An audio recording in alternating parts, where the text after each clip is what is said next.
네, 반갑습니다. 2023년 12월 16일 오늘 그 연말 우리 그 황금알농법 올해 그 마지막 강의를 시작해 보겠습니다. 예, 반갑습니다. 다들 먼 길 오시느라고 애썼지. 2015년에 완성시켜서 2016년에 1월 11일부터 15일까지 5일간 발표한 농법이 황금알 농법이 모체입니다. 32년 만에 개발한 거고, 황금알 농법 책을 보시면 그 3페이지 몇 페이지 그 단감나무 가지 그림이 나올 겁니다. 이 그림을 보시면 그 하나의 부분이 알게 되는 게 나올 겁니다.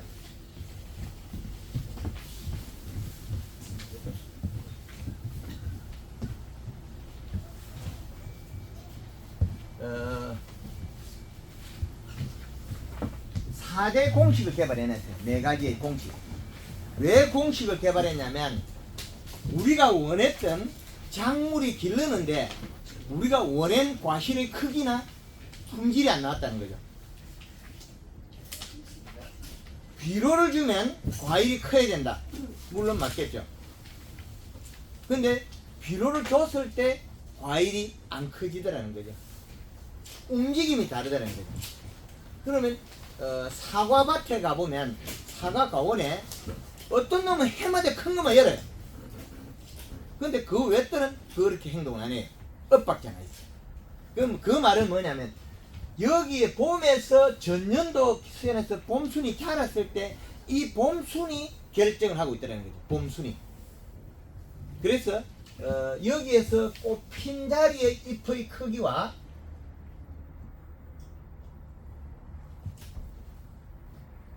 이 잎의 크기,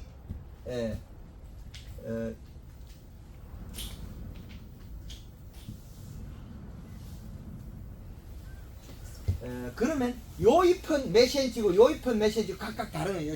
그 그림을 보면 요 놈은 잎 자루 빼고 15cm, 요 놈은 25cm, 요 놈은 10cm, 요거는 20cm. 그럼 얘들의 크기는 초기 발달에 과일이 감에서는 횡에 해당하더라. 요 넓이.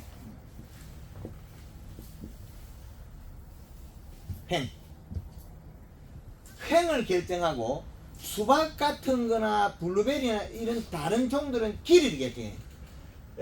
횡으로 결정하는 종들이 제가 어느 정도 본 게 딸기하고 감하고 얘 종들은 과실의 초기 꽃핀 자리의 잎의 크기가 횡을 결정하더라. 제일 앞쪽으로 있어. 먼저서 왔으면 그 횡을 결정하더라. 그런데 이 두 가지의 모양을 자세히 보면 1번과 2번의 모양을 보면 잎의 크기가 다른데 가지의 굵기는 같아요. 그럼 가지 굵기는 그 후자고 잎의 크기는 저 전자라는 거죠. 그럼 잎을 키워야만이 횡이 넓어진다는데 잎을 키우고 난 다음에는 잎의 두께에 해당하는 거예요. 두께가 올라갔을 때는 가지는 그 후자에 굵어진 거죠. 그 미묘한 날짜의 차이가 있는 거죠. 잎의 크기와 두께. 그래서 이 모체를 2015년에 완성시켜서 2016년에 발표한 거예요. 1번, 2번, 3번, 4번의 하나의 패턴을 만들어낸 거죠. 그러면 이 잎의 센티미터 모양이 제각각 이제 달라졌죠. 가지 모양은 이렇게 두 가지 패턴이 나왔고 잎의 크기는 이제 패턴이 또 바뀌어요.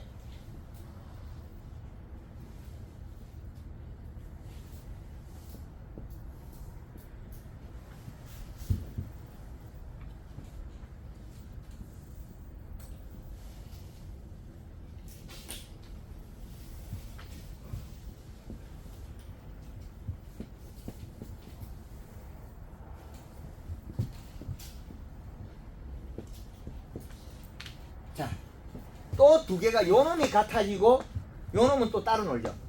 그죠? 그 말은 우리가 해마다 감이 적게 여는 거, 사과가 적게 여는 건 적게 열더라는 거죠. 근데 왜 적게 열었을까요? 잎의 크기와 가지 굵게 가느다는 거죠. 그러면 얘들은 지상부는 이렇게 돼 있는데 지하부는 또 따로거든요. 그 지하부는 왜 안 그리느냐, 그림을.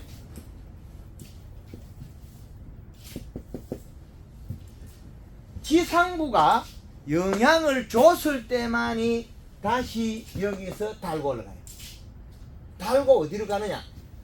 자기가 왔던 곳을 가게 돼 있어요. 그 식물은 왔던 곳을 돌아가게 돼 있어요. 그러면 촉이 연면시비를 해서 목면시비, 연면시비를 해서 촉이 왔던 곳을 돌아가게 돼 있어요. 식물들은 어떻게 되어 있습니까? 광합성을 잘한 영양의 에너지를 최상으로 보겠죠. 동물하고 다른 점이 이게 있어요. 식물은 그 가지나 그 위치에서 형식과 생장을 다 가지고 있어요. 감나무 가지가 밑에 있는 걸 꼽히고 열매만 열고 위에 건 안 여나요? 그렇지 않죠? 위에 것이 햇빛을 더 많이 찾아가고 소나무가 위로 더 많이 가죠. 그러면 형식과 성장을 다 가지고 있는 좋은 위치를 계속 찾아가더라. 그 좋은 위치를 우리는 인위적으로 만들자는 거죠. 인위적으로. 비료를 아무리 봄에 많이 줬다고 해서 그 과일이 대과가 되느냐? 아니더라는 거예요. 왜? 그것마저도 봄순이 영양을 만들어서 뿌리로 보냈을 때 다시 올라간다는 거죠. 근데 어디로 찾아가요? 자기가 왔던 곳을 찾아가요. 이 선로가 정해져 있어요. 그래서 초기에 봄에 연면 시비를 안 하면 도장지만 무성하지 과일이 잘다. 그 봄에 연면 시비하면 어떻게 돼요? 도장지를 비료를 많이 줘도 도장지를 안 나고 과일만 큰다. 그 말은 이 가지를 어릴 때 살을 찌워놔야, 통통하게 살을 찌워놔야, 그러면 이 살 찐 거는 내려가면서 요 나무의 껍질을 살을 찌우잖아요. 껍질 밑에. 그러면 왜 살을 찌우냐? 전년도에 흐르던 에너지에 관한 목질부의 영향을 수관은 버려요. 그러면 나무 가지가 부러지는데 영양이 손실이 될 수 있겠죠. 그늘에 있는데 자꾸 영양을 주면 어떻게 되면 영양 허실이 되죠. 그래서 영양 허실을 막기 위해서 전년도에 가지 안에 있던 나이테는 여름에 만들더라는 거죠. 봄에. 봄까지, 봄 되기 전에는 어떻게 돼요? 나이테가 그냥 나무의 목질부예요. 1년 자란 뽀얀 목질부예요. 봄에 새순이 나가 자라면서 이 목질부를 갖다가 경화를 시켜 굳혀버려요. 금붉은 진액으로서. 검게 색깔은 다양해요.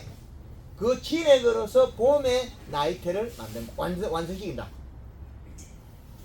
겨울에는 나이테를 완성 안 시켜요. 자란 그 폭이겠죠. 나이테는 우리는 겨울에 까맣게 만든 걸 생각할 수 있잖아요. 그에 대해서 생각 안 해보시는가요? 그런데 그건 아니에요. 봄에 이 영양의 관은 작년에 가지가 부러질 수도 있고 잘릴 수도 있다는 거죠. 그러면 이건 막아버려. 요 안에 흐르던, 여기에서 연결되고 에너지 흐르던 걸 막아버려요. 그게 나이테가 처리가 되는 거예요. 그 봄에. 그러면 이 봄에 자라야 돼, 오래 영양 생산할 이 가지의 굵기는 봄에 결정하겠죠. 봄에. 그러면 잎의 크기는 전년도의 체내 영양분 가진양에 비례하고, 그리고 목면십에 비례하고, 겨울의 동해에 비례하겠죠. 그러면 이 봄순이 자라서 자란다는 것은 그 눈의 크기의 결정체이겠죠. 그래서 감의 가지가 봄순에 적심을 해버리면, 잘라버리면 멈춰요. 이렇게 멈추겠죠. 멈추면 어떻게 되겠습니까? 딱 막히면 어떻게 돼요? 잎의 크기가 더 빨리 커버려요. 어령에 그 우리 해운 농가에서 2,300평에 다 적심을 해봤어요. 그러면 적심한 가지, 감나무 가지가 적심하는 거 크기가 차이 나버려요. 적심하는 건 이거 길어져 버려요. 쭉 길어져요. 그러면 길어지긴 했으나 잎이 크는 시기를 길이 방향을 써버린 거죠. 그래서 적심을 하면 어떻게 돼? 짧아지면서 잎이 커져요. 우리 오이라든지 이런 걸 많이 재배하실 때 대가리 잘라버리잖아요. 적심은. 그러면 잎이 커져 버리죠. 상부로 가는 에지가 옆으로 가니까. 그리고 이게 잎이 커지는과 동시에 그 다음에 두께가 나와요. 이 두께에서는 뭐가 돼? 영양 생산의 산물이 이동하는 거예요. 뿌리로. 그래서 이 동작을 우리는 만들어주는 게 초기 연면 시비가 결정한다. 그게 만생종일 때 언제까지 제일 영향을 많이 주냐? 7월 15일까지. 상반기 농사 7월 15일까지. 그래서 그래서 이런 패턴을 만들어낸. 그래서 봄에는 무조건 잎이 크든지 작든지 살을 쪄야 된다. 그래야만이 초기 뿌리 발달합니다. 뿌리가 발달 안 하면 우리는 어떻게 돼? 도장지만 더 많이 자라거든요. 이걸 개발해내기 전에 제가 요소를 복합비료 줘보고 요소 줘보고 21다시 복합비료를 2000포를 사가지고 30,000평 단감밭에 뿌렸어요. 비료만 주는 타이밍 맞으면 감이 클 거라 생각한 거죠. 그리고 그 시기도 1월 말경에 뿌려서 첫 비가 봄비가 올 때 땅이 부풀었을 때 쫙 들어가게 만든 거죠. 피눈물 흘리면서 개발한 게 이게. 그래서 그 시기에 21다시 복합비료를 감나무, 내나무에다 한 포씩 준 거죠. 그러니까 비료 줬으니까 올 가을에 내가 1등 할 거다. 역시 1등은 안 나와요. 왜? 봄수는 작고 요렇게 작고 도장지만 많이 나요. 도장지 많이 났다고 해서 과일이 큰 게 나오냐? 그렇지 않거든요. 그 결정은 먼저 봄에 다 해야겠다. 그래서 봄 초기에 결정하도록 잘 해줘야 돼. 그래서 황금왕법을 모체를 개발한 게 요 방법입니다. 그래서 매년 연초나 연말에 한 번씩 강의하는 게 황금왕법 기초가 된 이론을 밝히는 거죠. 이 내용은. 그래서 잎에서 내려간 영양소는 어디로 가겠습니까? 뿌리로 가겠죠. 뿌리로 가면 누가 움직여요? 근근 미생물이 움직여요. 여기에서 이 미생물의 활동이죠. 얘가 녹여서 얘는 비료 성분을 가지고 따지겠습니까? 안 따져요. 분해만 끝이지. 분해만 합치면 흡수돼 가지고 가져가는 거죠. 그런데 우리가 닭똥, 소똥 줬다고 대비똥 줬다고 감이 큰 게 나오나요? 아니. 어떻게 더 작아서 장애 나오죠? 농사지으면 더 장애 나오죠? 퇴비 주고 복합비료 열심히 줬는데 과일이 큰 게 나와야 되잖아요? 더 적은 게 나와요. 왜 그렇겠습니까? 그 중에 하나가 여기에 있는 초기 연면 시비에서 뿌리 발달과 그 관계가 있어요. 초기 잎의 크기, 잎의 두께, 영양 이동. 그러면 봄순을 굳게 키워놓으면 여기에서 영양이 어디로 가요? 봄순으로 가버려요. 일찍 난 거. 도장지보다 먼저 영양 이동해야 돼. 그거는 요게 별개고. 근데 봄에는 가리가 좀 많아도 해가 안 됩니다. 봄에는. 여름에 해당이 되겠죠. 여름에 공기에 퇴비 준 사람들이 그때부터 감이 안 커요. 퇴비 주고 복합비료 주고 열심히 했는데 감이 안 크고 멈춰 있어요. 과일이. 그 퇴비 주고 복합비료 줬으면 과일이 커야 되는데 그 더위 때문에 관계가 있거든요. 오후 3시, 4시에 상권들이 오는 동쪽을 약간 동북 방향으로 바라보는 거 가수원 동남쪽이나 그러면 이게 큰 산이 있으니까 서너 시 되면 산그늘이 와요. 그러면 거기는 퇴비 주고 복합비료 주고 NK 주도 감이 커져요. 근데 양달 가수원에 가면 퇴비 주고 복합비료 주고 NK 줘보면 감이 작아져 버려요. 식물이 온도를 느끼는 온도 차이 때문에. 그래서 이걸 개발하고 파생적으로 또 우리가 요소 질소는 저온 가리는 고온. 이래 나눴어요. 우리가 편리하게 쓰자고 만든 거죠. 그래서 요거는 여름에 해당되는 거고, 봄에 해당되는 거는 가리가 있어서 온도가 낮기 때문에 아무 생각 없어요. 봄에 연면시배하고 초기 비로주고 목면시배가 좋았다가 7월달부터 감이 안 크고 딱 멈춰버는 경우가 있어요. 그리고 멈췄다가 안 크면 어떻게 되면 이 과일이 세포가 경화가 돼버려요. 이게 돌덩이처럼 단단하게 굳어버리면 어떻게 됩니까? 가을에 키우면 터져버려요. 어디에 터져? 요 꼭지가 떨려요. 꼭지가 떨리는 거는 주 원인이 껍질이 두껍고 단단하기 때문에 한꺼번에 들린 거죠. 요즘 태초당감 같은 경우 여기 짤짤짤 가죠. 복숭아 대가리가 물러지죠. 자두 대가리가 물러지죠. 수박은 빡 쪼개져 버리죠. 수박 같은 거는 가리가 많으면 안 크고 있다가 뒤에 안에 과피는 고건열상이 일어났지만 과육은 성장할 수 있거든요. 별개예요.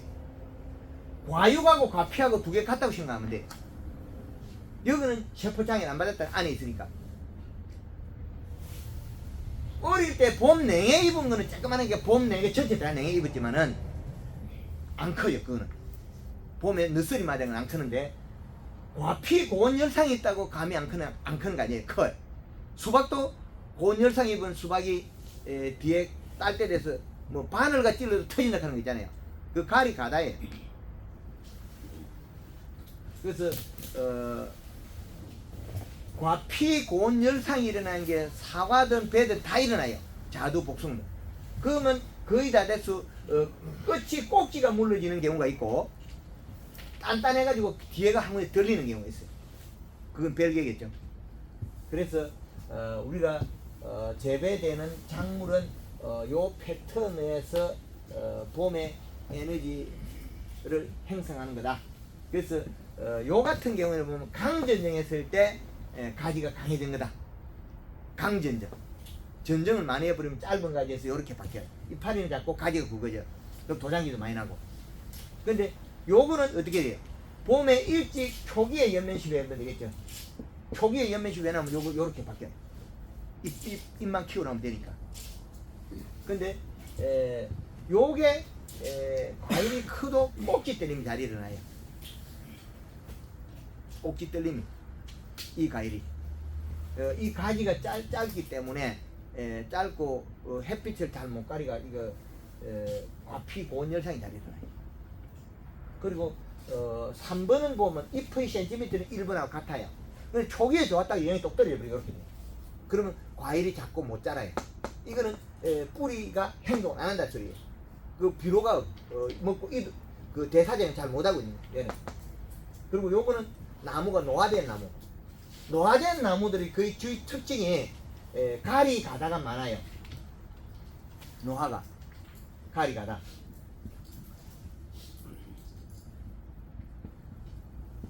제주도 밀감나무 요만히 잘 크다가 닭똥 한번 죽거나 이렇게 그대로 멈추고 안 커요. 우리가 나무들 노화시킨 나무들은 쬐끄만한 열매도 잡고 해마다 비실비실한 거 있죠. 그것들이 거의 대다수 가리 가다가 많아요. 근데 그 가리 가다라는 걸 아무도 안 밝히죠. 그 처제 어릴 때 나무 잘 여는 놈 어떻게 합니까? 왕창 열다 그 다음에 가면 탭이 꽉 줘버려. 나무 뺀 걸로 탭이 주고 비로 더 줘. 이제는 가리 가다서 끝. 안 자래 그 나무는. 그런 나무 많이 보실 거예요. 과일 많이 열었다고 그 다음에 가서 탭이 뺑 돌로 주고 거기다 복합을 따뜻 껴보면 가리 가다 제가 그 뒤에는 안 자라고 완전히 나무가 짜버리죠. 근데 이걸 살려내는 방법은 뭐예요? 정기 때 초기에 봄에 힘을 쫙 밀어 살아나요. 노화된 나무 살려내는 방법은 황금알롱법 연면시비 프로그램 쓰면 다 살아나요. 나무가 다 회복해요. 그렇게 전기에 봄에 온도가 낮을 때 연면시비에서 살리지 않으면 안 살아난다는 거예요. 아주 희한한 일. 요건 뭐 올해 그 강의할 건 아니고 뭐 채만 잠깐 이야기하는 거. 요 부분에 대해서 또 질문할 분. 황금알은 그 4대 공식을 개발한 거, 이론을 개발한 거, 요걸 대해서 질문할 분 있습니까? 너무 제가 엉뚱한 걸 개발했나? 상상을 초월한 말을 들으니까 엉뚱합니다. 그래서 여기에서 끝이 아니에요. 여기서 농약방에 농약만 팔아먹고 있는데 우리가 누가 농사지었나요? 우리는 결국에 잘못하면 노동자 작업자밖에 안 돼요. 농약방에 가서 다 사다 써버렸죠. 그 원인을 찾아가서 하나하나 빼야 돼. 우리가 돈 나가는 거 줄여야 돼. 봄에 제일 먼저 우리가 약 치는 거 뭐 이제 잿빛 곰팡이 약 많이 치죠. 잿빛. 잿빛 곰팡이는 이놈이 뭐예요? 얘는 아미노산 단백질을 먹는 균이에요. 아미노산 단백질을 먹고 어디든지 뚫고 들어가서 식물체를 그냥 잡아 먹어버려요. 녹여 먹어버려요. 그럼 아미노산 단백질은 왜 나왔냐는 거죠. 잎에서 나왔죠. 일액에서. 일액은 왜 나왔느냐? 잎 속에 들어있는 탄수화물이 적어서 나왔다. 탄수화물은 설탕이에요. 그러면 나무가 배가 고파서 눈물을 뚝뚝 흘리고 있는데 눈물이 아니에요. 사실 토해낸 거예요. 자기가 먹는 걸 자기가 토해내면 생산량이 감소하겠죠. 날씨가 가문데 여름에 가문데 가수원에 물을 열심히 줬다. 이파리 까매지던가요? 잘못하면 죽습니다. 물 많이 줘. 왜? 일액이 더 많이 나와요. 맹물을 더 많이 먹으니까 어떻게 돼요? 맹물이 잎으로 더 많이 가겠죠. 그럼 일액이 더 나와요. 그럼 일액이 아미노산 단백질이 나오고 몸에 묻으면 잿빛 곰팡이 피해 죽어버려요. 나무. 큰 나무들도 죽어버려요. 근데 지가 죽으려고 흘린 게 아니에요. 그 옆에 있는 거 죽이려고 했는데 결국 지가 죽어요. 그 가지 모양이나 각도에 따라서 나무가 이파리에서 나온 일액, 그 결로 이슬 하늘에서 내린 그 물하고 자기가 먹고 토해내는 거하고 다르다는 거예요. 그래서 자기가 먹은 거 토해내는 거는 또 뭐냐? 그러면 토양의 비료를 가야죠. 비료량이 이 시값이 1.2 정도 이상, 이 시값이 1.2가 되면 하우스 딸기에서 일액이 안 나와요. 일액이. 그러면 강원도 고냉지 배추가 여름에 농약을 그렇게 많이 뿌리는데 뭔 병 때문에 이름은 무름병이라 되어 있겠죠. 근데 그것도 일액에 의해서 여기에 맺힌 일액은 왜 나왔느냐? 일액이 잎에 잎색이 그 진녹색이 아니었기 때문에 나온 거거든요.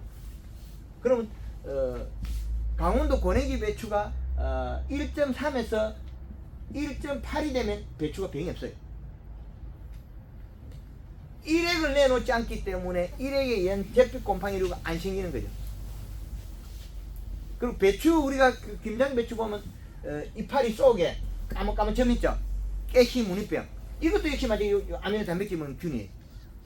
요거 있는 것도 맛이 없어요. 하엽이 말라 죽고 영양 생산 못해서 그 일액을 맺어서 안으로 파고 들어간 거죠. 일액. 그럼 요거는 뭐예요? 아미노 단백질이라는 거죠. 그럼 여기 곰팡이 조금 피다가 더 못 핀 거죠. 영양이 없어서. 그래서 비료 희비량을 정상적으로 잘 균형을 맞춰주는 것도 제각각 달라요. 언제 맞추느냐에 따라서 자라는 부위가 다르다. 그래서 그 자라는 부위를 최고 안정화시켜 놔야 될 게 우리 과실이 달린 봄순을 굳게 잘 만들어야 된다. 그거는 초기 연면 시비로서 결정할 수밖에 없다. 요거 하나 알아내는데 제가 32년 세월이 걸리더라고요. 그리고 이제 겨우 식물이 일액에 대해서 이제 요거 조금 알아냈어요. 그럼 일액을 안 맺게 하면 엄청난 경제적 효과가 나와요. 이슬을 안 맺게 하면. 그럼 비료를 먹고 광합성에서 탄수화물 생산을 많이 해가 색깔이 진하게 돼 있으면, 그럼 여기에 있는 광합성에서 잎이 두꺼워져서 뿌리에 온 거 영양수분을 다 먹어낼 수 있으면 성장이 더 많아지겠죠. 가뭄을 안 타겠죠. 그럼 잎 속에 탄수화물이 있으면 물이 부족하면 어떻게 돼요? 밤에 갤로 현상, 물방울 도로 먹어버리겠죠. 근데 밤에 이슬은 우리가 못 먹어요. 왜 못 먹냐? 비료를 적게 줘서 잎 속에 탄수화물이 없으니까 못 먹죠. 탄수화물이 왜 중요하냐면 요 잎 두께에 의한 영양 생산량이 뿌리에 소화액이 되겠죠. 그래서 잎은 항시 당분에서 맞춰놨고 있어요. 근데 물을 주면 잎이 두꺼워져야 돼. 물을 주면 먹나요? 그 다음날 다 뱉어버려. 많이 뱉어가 잘못 더 죽어요. 나무. 그래서 봄에 우리가 그 철저하게 봐야 될 게, 농장에 가서 제일 먼저 봐야 될 게, 요놈이 이슬방울을 얼마나 뱉어내느냐, 요걸 봐야 되겠죠. 색이 진하냐 연하냐, 이식값이 얼마냐, 이걸 봐야 되겠죠. 그리고 옆 색을 봐야 되고 옆 모양을 봐야 되고, 그게 잎이 펴 있느냐 오물이 있느냐. 이시가 높고 오물이 있으면 가리 성분이고, 이시가 높고 오물이 있다 가리, 이시가 높고 펴져 있다 질소, 탄수화물. 요소가 보약이 요소.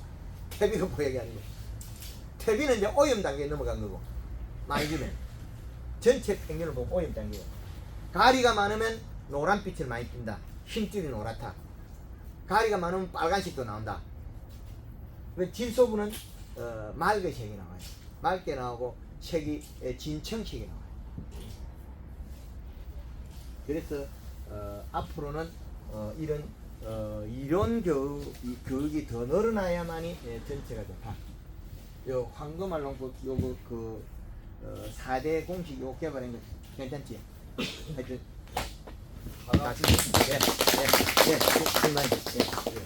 그 몸에 일찍이 잎에 연면세포를 하라고 하시는데, 그때 토양에 비료량이 확보되어 있는 상태에 해야 효과가 되는 겁니까?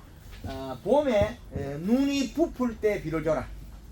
눈이 부풀 때 비료를 눈이 부풀 때 토양에 주고, 그 토양에 주고, 네.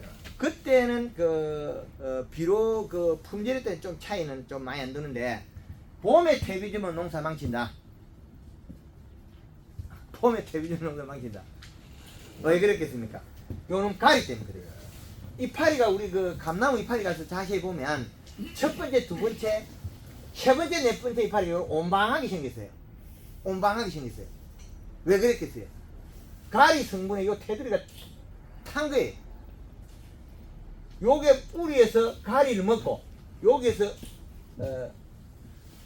뭐 소금이죠. 테두리 주스니까는 뿌리에서 소금을 먹고 일액을 맺혀서 요 잎 테두리에 나온 거예요. 잎 테두리에 난 이 테두리가 짧아서 간이 베이비 간절이가 돼버린 거예요. 그러니까 어떻게 돼요? 잎 테두리는 안 크고 이 보판 안만큼 온방이 돼버리죠. 그 퇴비 준 집에 가보면, 퇴비 봄에 준 집에 가면 이파리 온방이 많이 나와요. 그럼 가을에 줘버리면 되죠.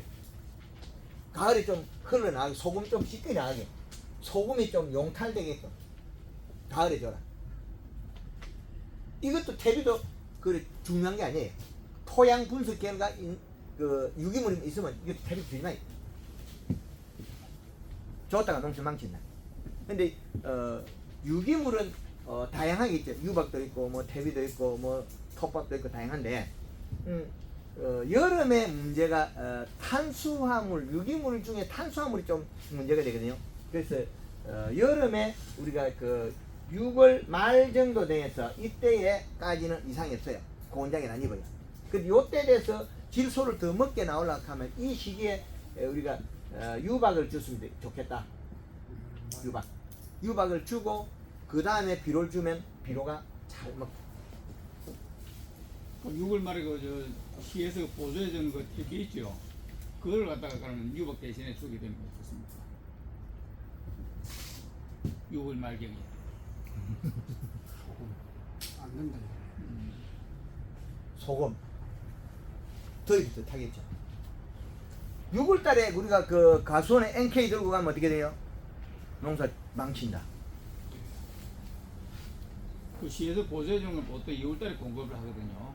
예. 2월 달에 통상적으로 뭐 이 한국말 농부에 우리가 이제 교육 받기 전에는 먼저 2월 달은 막 2월 말이나 3월 초에 막 땅을 조금 파거나 파는 분도 있고 안 파는 분도 있고 그래가지고 그것도 뿌리고 막 복합비료 요소는 막 절대 안 주는 거를 저는 이렇게 알고 있는데 그렇죠. 제일 정확한 거는 흙을 토양 분석해라. 예. 그 나무 밑에 여기 탭이 비료 주는 자리 여기에 여기 꺼내고 그 파이프를 두드려 박아도 돼요. 안 그러면 직각을 흙을 딱 잘라가지고 그 다음에 요 두부처럼 딱 잘라 요 흙을 같아요. 그리고 위 걷어내고 그 흙을 뭐 몇 센치 걷어내면 안 됩니다. 비료나 퇴비는 최고 많은 것을 제일 우선권으로 쳐야 돼요. 많은 걸 작은 건 낮은 게 아니고 많은 걸 우선권 쳐야 돼요. 많은 것을 이식값을 측정할 때 높은 걸 우선권 쳐야 돼요. 낮은 게 우선권이 아니에요. 그 뿌리는 가서 영양이 잎에서 내려간 영양소가 뿌리가 여기서 많이 생산하면 이쪽으로 가요. 뿌리가 영양을 많이 생산하는 쪽 많이 가고 있어요. 영양 생산 안 하는 데는 뿌리가 영양이 뿌리가 그쪽에 그 발달 안 하고 잔뿌리가 나왔다고 그냥 조금만 있고 그 외 것도 긴 뿌리가 나가요. 그리고 여기 영양이 있으면 여기 발달해요. 그러면 잎에서 여기서 내려오면 여기로 가요. 여기가 그 전면적의 그 우리가 살포해주면 전면적의 그 효과를 보는 거죠. 그래서 비료 퇴비도 전면적으로 주는 것도 좋지만은 때로는 모닥모닥 주라는 이야기를 하죠. 그래 왜 그러냐면 그렇게 줘도 이쪽에서 계속 영양을 흡수한다는 거죠. 이거 그 나무라는 자체가 얘들은 걸어 다니지 않기 때문에 영양이 많으면 거기서 영양이 많이 내고 거기 더 많이 발달해요. 그 영양이 없을 때까지 영양이 소진될 때까지 이쪽이 발달해요. 그 자기 특성이 있거든요. 좀 이해되죠? 예. 하여튼 6월달에 유박을 주게 되면 유박의 가리질이 많다고 말씀하셨는데 가리 유박에는 가리 없습니다. 없습니까? 예, 유박에는 가리 특별히 이런 게 없죠. 그 퇴비 속에서 가리 때문에. 유박을 주고 비료를 설하고. 예. 그러면 유박이 한 2, 3개월 가니까 맞아진다는 거죠. 그리고 가을에는 수확 30일에서 50일 전에는 비료를 멈춰야 돼요. 수확선. 예, 수확 전에 수확하면서도 비료 줘야 되는 게 있어요. 요 앞쪽에 두 자리 있어요.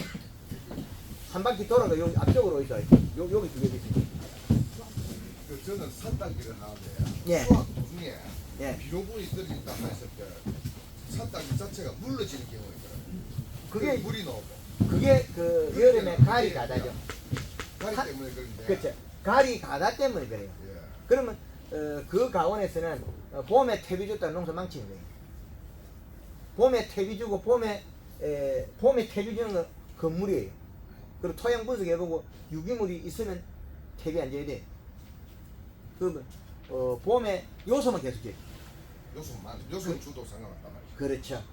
그럼 물러질 때 갑자기 물러졌다 예. 했을 때 어떤 요소를 연면 살포를 해주면 효과가 있겠습니까? 예. 그런데 당이 좀 떨어져. 아 땅이 맛이 떨어진다. 예. 그런데 그 전에 이제 잎이 오므리지냐 펴지냐 봐야 되죠. 잎이 오므리지는 것 같으면 그 잎 두께가 얇다 소리거든요. 이를 제대로 못 더위를 탄다 소리고. 잎이 펴 있으면 어떻게 돼요? 더위를 안 타요. 잎이 살이 찌면 거의 대다수 잎들은 요 잎 자체가 연맥이 오래되어 있는데 잎이 당나귀처럼 요런 오물이라는 이야기하죠. 그래도 농사 망칠 짓이에요. 살이 찌면 펴지는데 오물이 있다는 것은 봄순이 날 때, 봄순이 날 때는 힘줄이 굵어야만 잎이 커져요. 봄순이. 근데 잎이 다 자란 잎들은 앞면이 살이 찌거든요. 앞면이. 뒷면이 살이 찌는 건 알로에나든지 뭐 몇 종류가 있어요. 뒷면이 살이 쪄요. 이렇게 오므려져요. 그런데 거의 대다수는 이렇게 펴져요. 얼마까지 펴져야 되느냐? 우리 식당에 밥 뚜껑 있죠? 밥 디뱅. 그 정도로 살짝 뒤로 디비지면, 이렇게 디비지면 살이 많이 찐 거예요. 그리고 햇빛 보는 잎이 살이 쪄야 되는데, 햇빛 안 보는 게 그늘에 있는 게 햇빛 보려고 피는 그걸 갖다 살찐다 하면 안 돼요.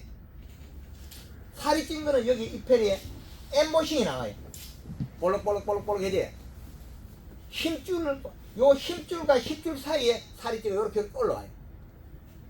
엠보싱이 나와요. 그 앞면이 살냐 뒤이 살냐 다 달라요. 그래서 산딸기는 여름에 초여름에 따죠. 예. 설달 답니다. 예. 더울 때 따는 그 과실이기 때문에 더울 때 따는 게 있다. 따뜻할 때 따는 과실이기 때문에 우리 그 과수들이 거의 따뜻한 온도에 따져요. 추울 때 따는 건 밀감이나 몇 종류가 있는데 그 유자라든지 온도 많이 떨어졌을 때 그 외들은 고온 좀 일정한 온도가 유지가 되죠. 여름 작물이기 때문에 그러면 고온기에 수확하는 복숭아라든지 자두라든지 얘들은 요소 많이 먹어야 돼요. 안 그러면 물러서 못 써요. 과일이 크지도 않아. 자라지도 못해요. 단감도 여름에 가리가 많으면 못 자라는데 그 복숭아나 얘들은 못 커요. 과일 크기가 안 나와요. 그 딸기 수확 중에도 토양에는 항상 이시가 약 1.5 정도의 1.8이 있으면 더 좋죠. 예, 잎이 살이 찌가 펴지. 근데 이 식각하고 또 달리 분석해야 되는 거는 이파리의 힘줄 색깔이 노랗느냐 펴지는 오물이냐 이걸 보셔야 돼요. 살이 찐 거는 펴져 있다. 엠보싱이 나온다. 그러면 양이 많이 나오겠죠. 산딸기가. 예. 기본적인 건 요렇게 하고 하여튼 또 패턴을 한번 바꾸고 한번 해보겠습니다. 이거 뭐 마음에 드는가요? 예.